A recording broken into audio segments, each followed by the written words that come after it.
Cette actualité vous est présentée en collaboration avec Cryptost Research. Ayez un temps d'avance sur le marché crypto en rejoignant notre communauté premium. Législative, les résultats de la candidature Bitcoin d'Aurore Galve vont au-delà des espérances. Aurore Galve-Orjol, candidate Bitcoin dans la 8e circonscription de l'Isère, n'a pas remporté les élections législatives, mais a réussi à faire parler de Bitcoin sur la scène politique. Cette première candidature Bitcoin en France représente une avancée significative pour la monnaie décentralisée dans le débat public.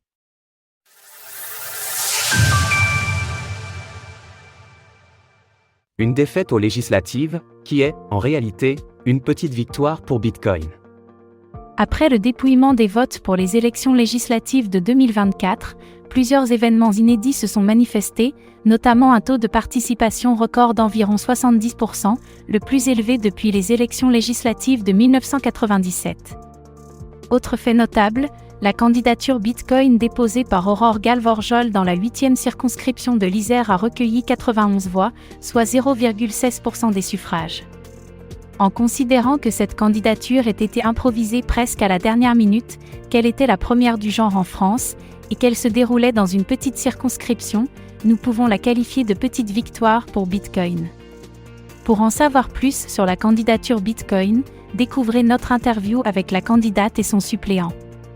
À titre indicatif, la 8e circonscription de l'Isère a voté à 39,92% pour l'union de l'extrême droite, 24,5% pour l'union de la gauche, 20,49% pour le parti présidentiel Ensemble, 13,84% pour le parti Les Républicains, et à 1,09% pour le parti d'extrême gauche.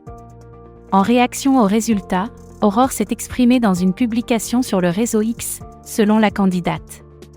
Ces premiers votes orange dans 28 des 30 villages dotés de bulletins sont historiques et nous confortent dans nos convictions initiales. La semaine dernière, nous avions reçu Aurore et son suppléant, Nicolas Cantu, dans un live audio sur le réseau X. Ils nous ont parlé des difficultés rencontrées lors de cette campagne.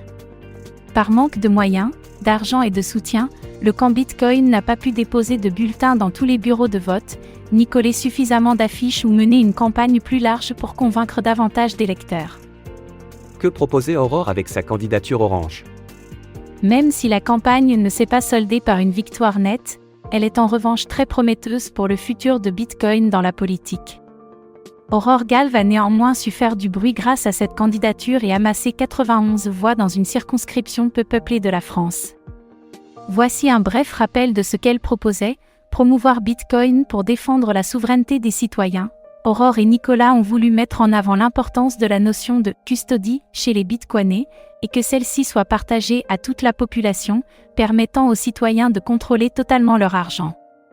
Ils dénoncent les failles des infrastructures gouvernementales, arguant que Bitcoin pourrait offrir une souveraineté monétaire plus avancée.